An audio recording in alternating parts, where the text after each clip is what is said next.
Yo, Raheem here with the Magic Man, Paulie Malignaggi. We're in Brooklyn, man. You know, this is your backyard from around here. You've seen a lot of scraps on this side. Where does this one rate? We're here for Spence and Lamont Peterson. Where do you think this rates? I think it's right up there. You know, I think it's gonna be a fun fight. I think it's gonna be a fun card. It's a fun way to start 2018 for Showtime.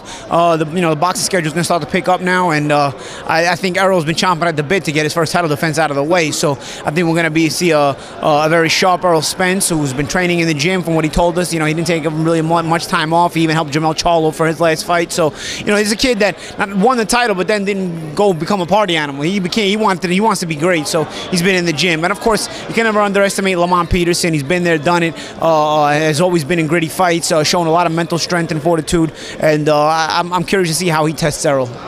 You're one of the few guys I get to see on this side of the pond and the other side. You know, Anthony Joshua and Joshua Parker just got announced. The face-off, the press conference, it looks like it's going to be a good fight. Give me your prediction on that and how you see the fight breaking down. It's hard to pick against Joshua at the moment, you know, but Parker obviously has earned his place, you know, WBO world champion. He's been an impressive fighter nonetheless. It's a world heavyweight title unification between two undefeated fighters. I don't know even the last time that happened, or maybe it was like Tyson versus Spence or something, you know. So I believe, you know, this fight has potential to be a lot of fun, be great, but it also has the potential to make the winner really make a statement. You know, Joshua made a really big statement with that win over Klitschko. With the win over Parker, if he does it impressively, makes another big statement. Of course, if Parker gets an emphatic victory over Joshua, or just any victory over Joshua at that point, that's also a big statement. I think this is possibly a statement fight. It's a world title unification. A lot is on the line as far as the hardware the guys are going to take home, but also because so many eyes are on these guys, that if they win impressively, the statement is very big in terms of making yourself the marquee name in the heavyweight division. You know, Joshua, even though he got Fight of the Year, he was knocked down in that fight. He struggled a little bit against Takam, and people thought the fight was stopped early. And now with Parker, another title holder who's held his own in the division, some people are thinking, yo, you know, is Joshua vulnerable? Is this guy, you know, maybe biting off more than people think he's biting off right now? No, I think anybody's vulnerable at that point in their career. You know, you're fighting another world-class fighter, so everybody who fights these kind of fights is vulnerable. I think it's commendable, though, that Joshua's daring to, you know, be in these kind of fights, you know, willing to be vulnerable. You know, he went to beat Klitschko. Then he was going to fight Pulev, who's no easy character. You know, obviously he wound up with the Takam instead, and it was a tough fight, but Pulev was the intention. Now he's going right into a unification with Parker. You know, this guy is making things like a throwback kind of fighter, where he not only wants to be great and be a rock star, megastar type of guy that he is, but he also wants to give the fans the big fights that they want.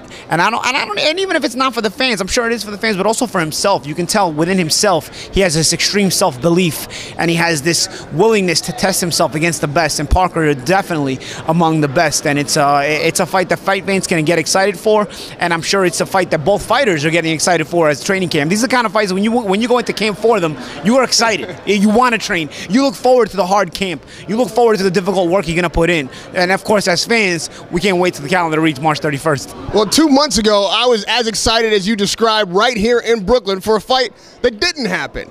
Ortiz and Deontay Wilder obviously didn't come off. This whole situation apparently has been cleared up, and we're going to get that fight in just a month from now. So, or at least a little bit over a month.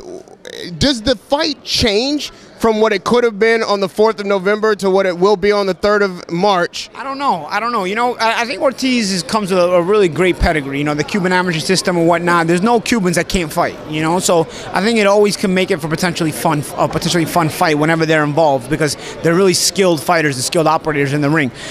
One thing I gotta say though, you know, and I know nobody's saying this. It's like the big gorilla in the room. It's like the elephant in the room. You know, Ortiz, would he be as effective minus the PEDs? You know what I'm saying? It seems like a lot of big wins and a lot of the strength may have come from that. You know what I mean? This guy failed twice, maybe 3 times, right? I mean, so you have to start asking the question, how good is this guy if he's clean? You know what I mean? Because has he been, what has he been caught every single time he did it? I mean, if you're doping, you're probably doped and got away with it too. You know what I'm saying? You're not getting caught every time you're doping, you know? So you know, you got to start to wonder, is this fight that we're getting excited about, is it really that purely that good? Or is Deontay that naturally that much better? Because we know Deontay stands a lot for a clean boxing, a clean sport, pays for the extra drug testing. I think that's why his opponents keep failing, because he's paying for extra drug testing so both fighters can be tested, you know?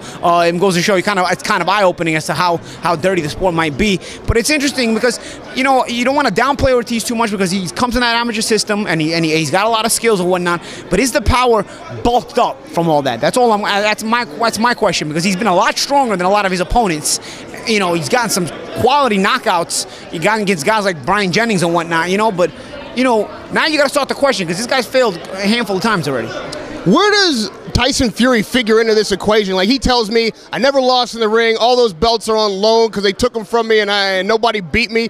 Would you consider him still to be, or at least have a claim on the heavyweight championship? And how do you think he figures into this if we call it a triangle? He definitely figures. He definitely figures. He hasn't lost. He's got the first win over Klitschko in 10 years. I mean, I know Joshua did it last year in the fight of the year, and it was a great fight and it was a great statement. But you know, that doesn't mean you just forget about what Fury did. Fury did it in Germany when Klitschko was on a 10-year unbeaten streak, you know, so you can't just forget that. But of course, some of this also Fury has himself to blame for. You know, I mean, he can't get out of his own way, his own worst enemy a lot of times. He had the world in the palm of his hands, you know, and he let them strip him of the titles, stood out of the ring, and just watched everything kind of sail away from him. Now, he's still undefeated.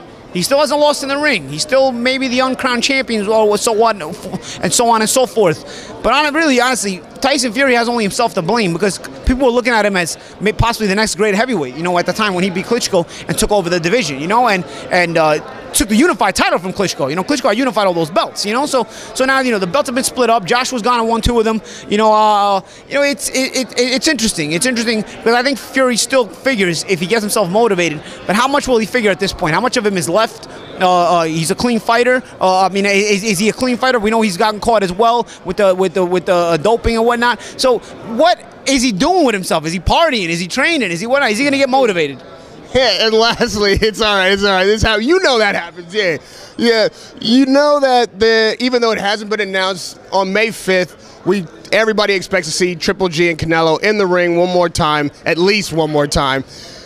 I know that you're a guy who's been outspoken about decisions and corruption in boxing, and I'm wondering how you felt about the decision, and what do you think will be different in the second fight, if anything?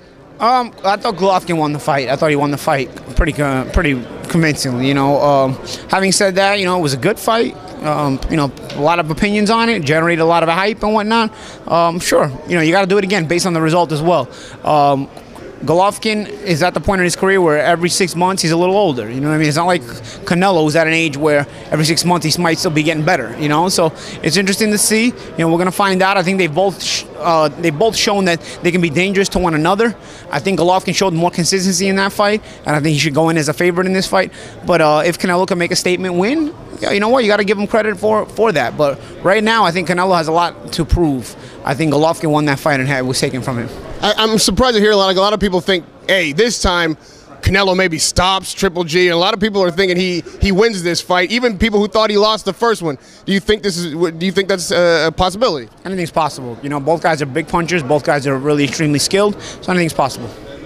A lot of people like to ask at the end of the year, who was your fight of the year? Who was your fighter of the year?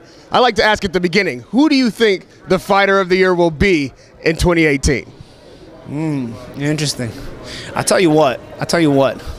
I'll throw out a wild card out there, because if Jeff Horn can upset Crawford, if Jeff Horn can upset Crawford, he's going to start putting himself in the picture. You know, if he can upset Crawford. I mean, it's a big ask, but I think he's a naturally bigger guy. He's got a physical style against a former lightweight, so it's not as easy for a fight for Crawford as people think. I think Crawford is legitimately favored in the fight, but I don't think you underestimate Horn. And if Horn comes out and beats Crawford after beating Pacquiao last year, he's already put himself as a front runner for fighter of the year. I'm not going to say that's my prediction, but I'm going to say that you at least open up your eyes to it. You know what I'm saying? Another guy you could look at is either Wilder or Joshua, especially if they end up fighting each other at the end of the year. You know, getting some big wins, early in the year, if they can pull that off early in the year, and then taking each other on later in the year. It's possible. Or of course, even Parker if he beats Joshua, or even Ortiz if he beats a Wilder. Oh my God! You gave me 4 fighters. I'm gonna go with you first. Paulie Malignaggi with the long shot for Fighter of the Year in 2018. Jeff Horn, that's a big reach, man, but if it does come true, you're going to look like a genius. I'll cut the rest of the answer out. Radio Raheem with Paulie, the Magic Man, Malignaggi.